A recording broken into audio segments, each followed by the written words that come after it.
नमस्कार बच्चों। तो आ गई है आपकी हिंदी की नवीन पाठ्य पुस्तक जिसका नाम है गंगा, जो कि कक्षा 9th के लिए है। आज हम इसी पुस्तक का प्रथम पाठ दो बैलों की कथा पढ़ेंगे, लेकिन उससे पहले गंगा के बारे में जानते हैं। गंगा नाम की यह पुस्तक भारतीय सभ्यता में गंगा नदी की प्रतीकात्मक भूमिका को दर्शाती है, जो देश भर में हिंदी भाषा के निरंतर प्रवाह और प्रसार का प्रतिबिंब है। इस नई पुस्तक में रैदास के पद की रचनाएं, राम लक्ष्मण परशुराम संवाद, भारती जय विजयी करे, झांसी की रानी शामिल है, जो भाषा शिक्षण को भक्ति ग्रंथों, राष्ट्रवादी कहानियों और कविताओं से जोड़ती है। गंगा नदी की तरह हिंदी भाषा भी हमारी सभ्यता और संस्कृति की पहचान है। भारत के एक बड़े हिस्से में हिंदी बोली, समझी और पढ़ी जाती है। पुस्तक में हिंदी में उल्लेख किया गया है। यह पुस्तक भक्तिपूर्ण और राष्ट्रवादी विषयों के बीच संतुलन बनाने का प्रयास करती है, साथ ही भाषाई शिक्षा पर भी ध्यान केंद्रित करती है। तो आइए आज हम पढ़ते हैं इसी पुस्तक का प्रथम पाठ, दो बैलों की कथा, जिसके लेखक हैं मुंशी प्रेमचंद।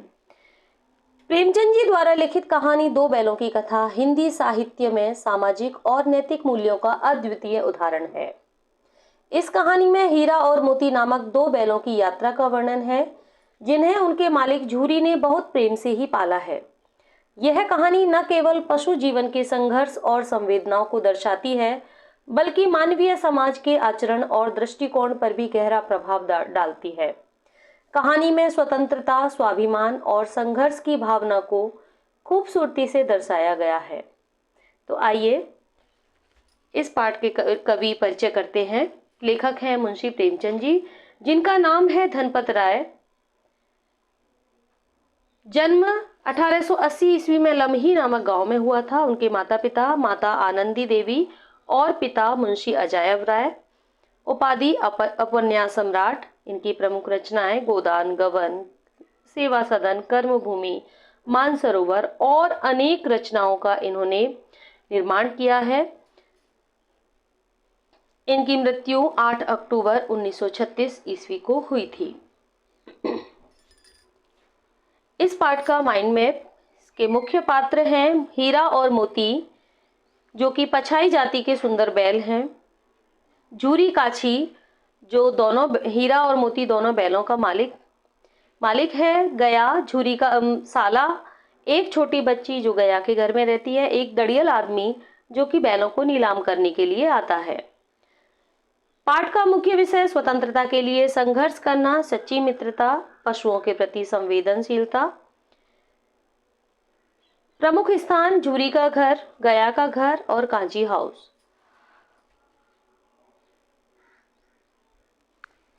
यह कहानी हीरा और मोती दो बैलों की है, जो झूरी नामक किसान के हैं। दोनों बैल मेहनती और अपने काम के प्रति समर्पित हैं। उनकी जोड़ी अपने कार्य में इतनी निपुण है कि किसान उन्हें अपने परिवार का हिस्सा मानता है। दोनों बैलों की गहरी मित्रता है। वे एक दूसरे से बहुत स्नेह रखते हैं और मूक भाषा में बातचीत किया करते हैं। तो उसका झूरी का प्रेम बैलों के प्रति अनन्य है। उसके बाद झूरी अपने बैलों को गया के यहाँ पे भेज देता है काम करने के लिए। उसके बाद बैल वहां से रस्सी तोड़कर भाग आते हैं। उनको काजी हाउस में बंद कर दिया जाता है और फिर दड़ियल आदमी उनको नीलाम करने के लिए आता है। तो ये एक शॉर्ट में हमने देखा। अब हम विस्तार से इस पाठ का सारांश पढ़ते हैं। झूरी काछी के पास पछाई जाति के दो सुंदर और मजबूत बैल थे, जिनका नाम था हीरा और मोती। दोनों में इतनी गहरी मित्रता थी कि वे मूक भाषा में एक दूसरे से मन की बात समझ लिया करते थे और विचार विनिमय करते थे। वे एक दूसरे को चाटकर अपना प्रेम प्रकट करते थे। हल में जोतते समय दोनों की यही इच्छा रहती थी कि अधिक बोझ मेरी गर्दन पर रहे। झूरी उन्हें फूल की छड़ी से भी ना मारता और बदले में वे अपने मालिक से बहुत प्रेम करते थे और मालिक के कहे अनुसार काम किया करते थे। एक बार झूरी ने बैलों को अपने साले गया के घर काम के लिए भेज दिया। बैलों को लगा कि मालिक ने उन्हें बेच दिया है। गया ने उनके साथ अत्यंत क्रूर व्यवहार किया, उन्हें हल में जोतता, डंडे मारता और खाने के लिए केवल सूखा भूसा देता। अपना अपमान दोनों हीरा और मोती नहीं सह सके। रात के समय गया ने उनको मजबूत रस्सियों से बांध दिया था, तो दोनों बैल रस्सियां तोड़कर झूरी के घर वापस आ गए। झूरी उन्हें देखकर गदगद हो गया, लेकिन उसकी पत्नी ने उन्हें नमक हराम और कामचोर कहा। उन्हें झूरी पुनः ससुराल भेज देता है। इस बार गया उन्हें बहुत ही मोटी रस्सी से बांधता है, जिसे वे लाख चबाने पर भी तोड़ नहीं पाते। गया के घर में एक अनाथ छोटी बच्ची थी, जो कि भैरव की थी। उसकी सौतेली माँ उसके साथ बहुत अन्याय करती थी, तो उस गया भी बैलों के साथ बहुत अन्याय करता था। उसको अपनी और बैलों की स्थिति एक जैसी लगी, तो इसलिए उस बच्ची को बैलों के प्रति प्रेम उमड़ आया। उस बच्ची ने दोनों बैलों के दर्द को समझा और रात को चुपके से उनको 2 रोटियां खिला जाती थी। उन 2 रोटियों से उनकी भूख तो क्या शांत होती, पर दोनों को उस प्रेम से खिलाई हुई रोटी से बल मिलता, शक्ति मिलती। एक रात बच्ची ने उनकी रस्सियां खोल दी। दोनों भाग निकले। रास्ता भटककर मटर के खेत में जा घुसे और एक सांड को भी दोनों ने मिलकर हराया। जब दोनों बैल गया के यहाँ से भाग निकले, तो रास्ते में उन्हें कई चुनौतियों का सामना करना पड़ा, क्योंकि वो उतने दिन से भूखे थे, भूख प्यास और थकावट। लेकिन उनकी आत्मनिर्भरता और आपसी सहयोग उन्हें आगे बढ़ने के लिए प्रेरणा देता रहा। वे रास्ता भटक गए, एक मटर के खेत में जा घुसे और भूखा होने के कारण वे मटर खाने लगे। उसी दौरान सामने से आ रहे एक सांड से उनका मुकाबला हुआ और वे दोनों उस सांड को भगा देते हैं। उसी बीच कुछ आदमियों द्वारा वो घेर लिए जाते हैं और हीरा और मोती को कांजी हाउस में डाल दिया जाता है। खेत में सोते समय पकड़े गए और कांजी हाउस, जहां पर आवारा पशुओं को रखा जाता था, उसमें उनको बंद कर दिया जाता है।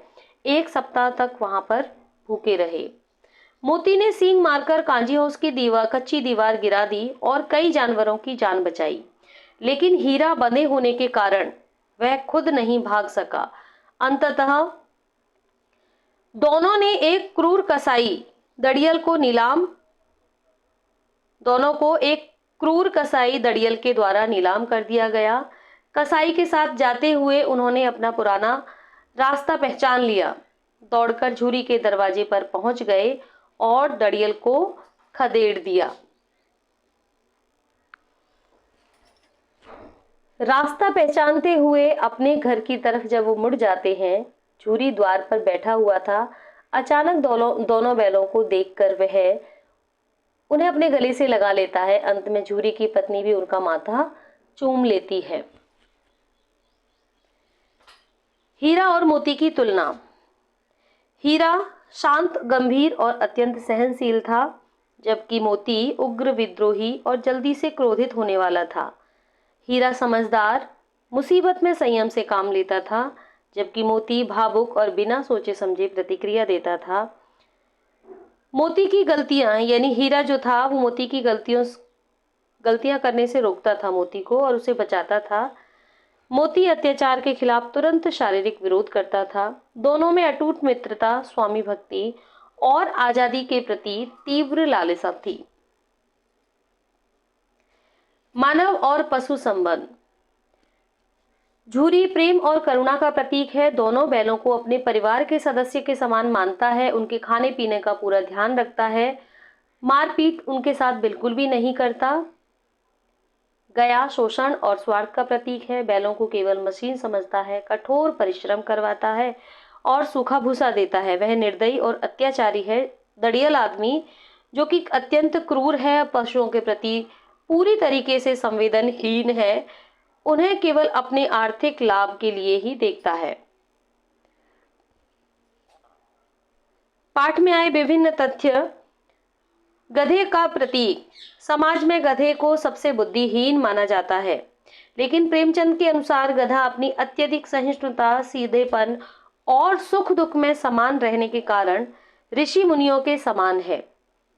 बछिया के ताऊ बैल को गधे का छोटा भाई कहा गया है।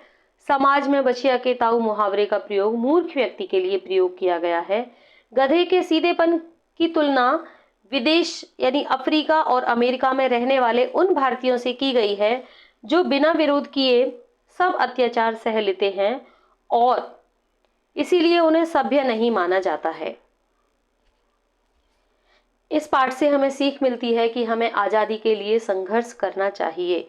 स्वतंत्रता सहज ही नहीं मिलती, इसके लिए हमें बार बार निरंतर संघर्ष करना पड़ता है और भारी कीमत चुकानी पड़ती है।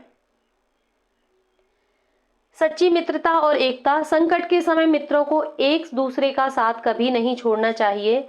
एकता में इतनी शक्ति है कि बड़ी से बड़ी मुसीबत को भी हराया जा सकता है। पशुओं के प्रति संवेदनशीलता। पशु भी मूक होते हुए भी प्रेम, अपमान, दुख सुख को गहराई से महसूस करते हैं। मनुष्यों को उनके प्रति करुणा और दया का भाव रखना चाहिए। बहुविकल्पीय प्रश्न। जानवरों में सबसे बुद्धिहीन किसे माना जाता है? गधे को। हीरा और मोती किस जाति के बैल थे? पछाई जाति के। बैलों को कांजी हाउस में क्यों बंद किया जाता था? लावारिस घूमने और खेत चरने पर। बछिया के ताऊ का मुहावरे का अर्थ है मूर्ख व्यक्ति। कांजी हाउस में कैद पशुओं की हाजिरी क्यों ली जाती थी? क्योंकि संख्या जानने के लिए। छोटी बच्ची ने बैलों को रोटियां क्यों खिलाई? क्योंकि छोटी बच्ची का दुख बैलों के समान था। प्रेम और आजादी की अमर गाथा। मुंशी प्रेमचंद की दो बैलों की कथा केवल पशुओं की कहानी नहीं है, यह सिखाती है कि प्रेम की भाषा सार्वभौमिक है और आजादी हर जीवित प्राणी का जन्मसिद्ध अधिकार है। हीरा और मोती का संघर्ष हमें अन्याय के खिलाफ खड़े होने और सच्ची मित्रता निभाने की प्रेरणा देता है। कहानी में प्रेमचंद जी ने बैलों को मानवीय गुणों से विभूषित किया है और उनके माध्यम से सामाजिक एवं नैतिक मूल्यों को उजागर किया है। दोनों बैल अपने मालिक के साथ दुर्व्यवहार और कठिन परिस्थितियों का सामना करते हुए साहस, दोस्ती और संघर्ष की मिसाल पेश करते हैं।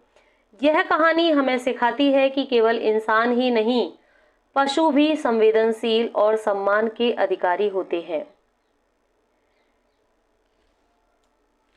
बच्चों, इसी वीडियो में आप इस पार्ट के क्वेश्चन आंसर सॉल्व करेंगे। अगर आपको ये वीडियो अच्छी लगी हो तो प्लीज़ चैनल को सब्सक्राइब करें, इस वीडियो को लाइक करें और कमेंट करें।